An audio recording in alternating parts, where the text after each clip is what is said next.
Et le diagramme pieuvre ou le diagramme des interacteurs. Au centre, on va placer l'objet. Dans notre exemple, c'est la console de jeu. Et tout autour, on va lister tous les éléments extérieurs en relation avec l'objet. Voilà, je répète, on va lister tous les éléments extérieurs en relation avec l'objet. On a donc l'écran, les jeux vidéo, les mains de l'utilisateur, l'énergie, l'œil de l'utilisateur. Alors attention, c'est l'œil qui va regarder la console et non pas l'écran. Et enfin, le prix. Lorsque le produit permet à un élément d'interagir avec un autre élément, il s'agit d'une fonction principale, abrégée avec les lettres FP. Dans notre exemple, c'est la fonction principale numéro 1 qui précise que la console doit permettre de jouer aux jeux vidéo sur un écran. Dans notre exemple, une autre fonction principale intervient entre les mains et le jeu vidéo.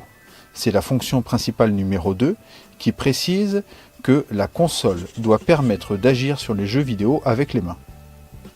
Vous remarquerez que les fonctions principales commencent toujours par « permettre », ici en bleu, suivi d'un verbe, ici en rouge, puis des deux éléments concernés, ici en vert. Ensuite, si le produit doit être adapté à un élément extérieur, il s'agit d'une fonction contrainte, abrégée avec les lettres FC.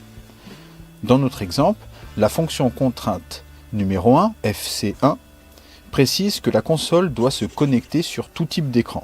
Vous remarquerez que les fonctions contraintes commencent toujours par « doit », ici en bleu, suivi d'un verbe, ici en rouge, puis de l'élément concerné, ici en vert. Et c'est toujours pareil. Alors on continue. La fonction contrainte numéro 2 dit que la console doit charger des jeux vidéo. La fonction contrainte numéro 3 dit que la console de jeu doit s'utiliser facilement avec les mains. La fonction contrainte numéro 4 doit s'alimenter en énergie.